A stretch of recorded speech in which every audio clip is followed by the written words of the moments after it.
Պարոն Սաղաթելյան, նախորդին արդեն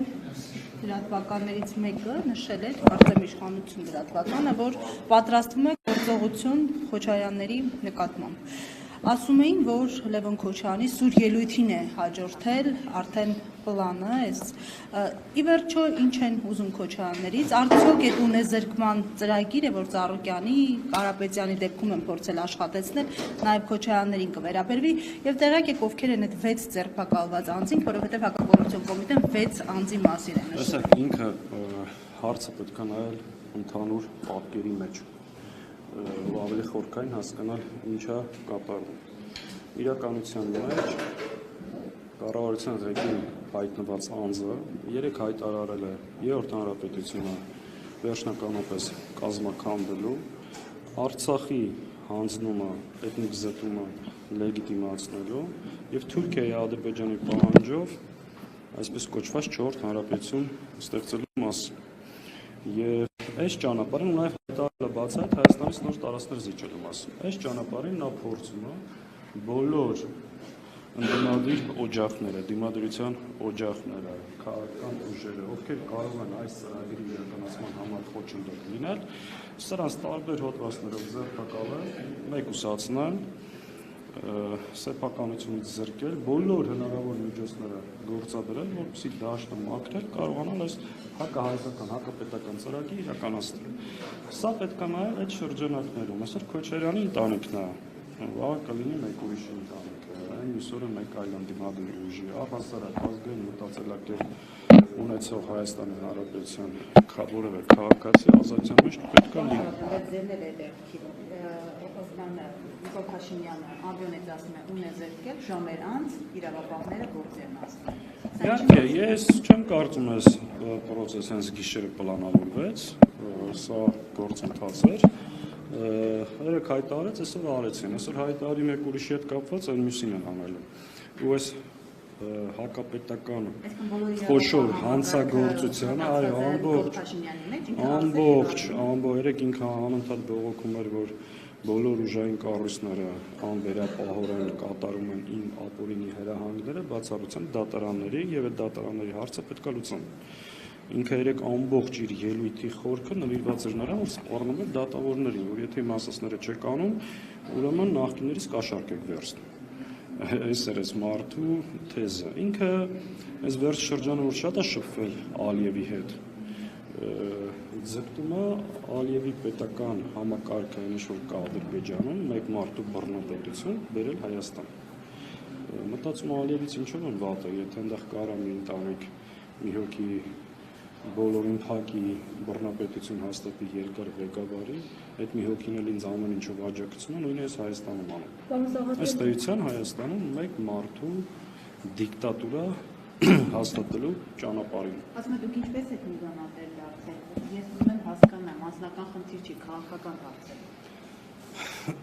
Գիտեք, ցանկացած ապօրինություն, որ անում են, ինչ-որ հարցադրումներ պետք է անեն։ Օրինակ քիչ առաջ ես տեսա քննչական կոմիտեի տարածած հաղորդագրությունը 8 տարի այդ հաղորդագրությունը տարածում է։ Այդ գործն էլ կարծեմ ապօրինի գույքով անցնում է։ Չէ, այսինքն այդ ապօրինի գույքի մասին օրենքը բա ինչի համար է, եթե դու արդեն սկսել ես առանց դատարան նոր ես ճանապարհով խլել, այդ օրենքի իմաստը ո՞րն էր առհասարակ։ Սաղաթելյան, խորհրդարանական ընդդիմության անելիքը կանխելու այսպիսի։ Ես մի հատ հարց տամ, էլի, եթե Քոչարյանի ընտանիքը չզբաղվեր քաղաքականությամբ, կանցներ ես ամեն ինչ ինչու։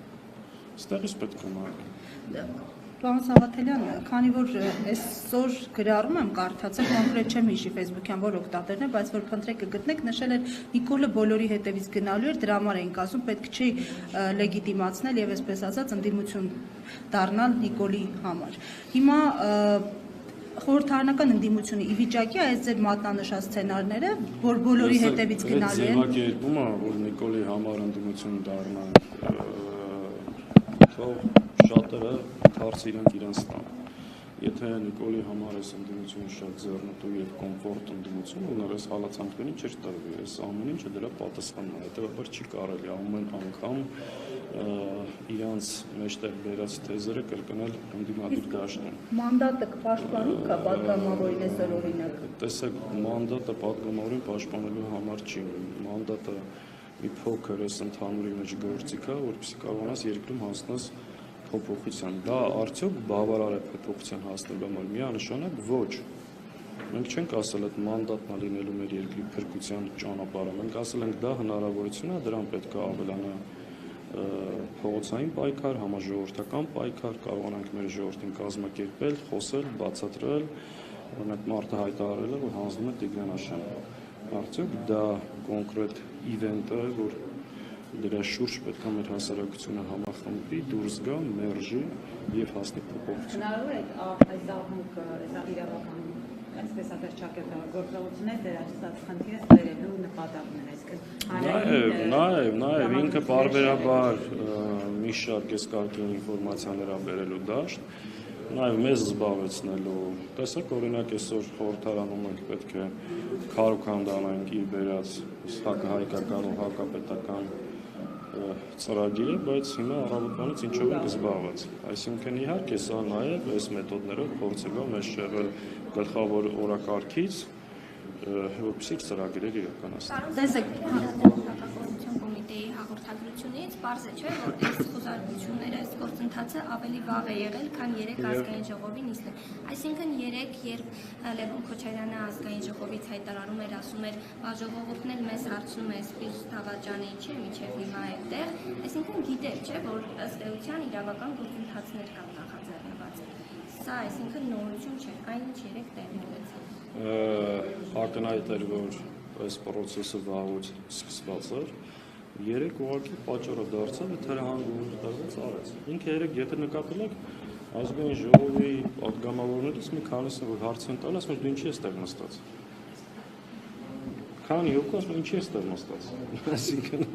հիմա հարց, բայց ինքը ինչ է անդակ նստած։ Այսքան դժբախտություն ու մահ ու ողբերգություն ա բերում այդ ժողովուրդը։ Նկատում եմ, եթե գործընթացները սկսված էին, ինչ հրահանգ տալու անհրաժեշտություն կար, որ ասում եք հրահանգը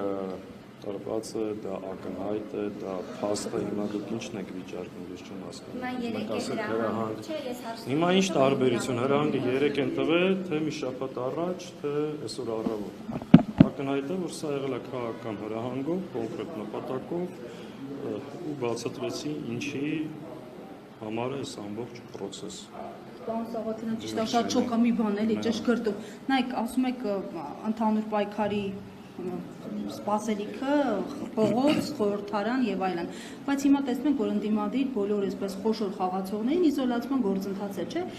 Սամվել Կարապետյան, Ծառուկյան, Քոչարյան, դեռ չգիտենք ինչեր կլինեն։ Ինչպես եք պատկերացնում փողոցային պայքարի գեներացիան, եթե խոշոր խաղացողներին արդեն ինքը դուրս է մղել։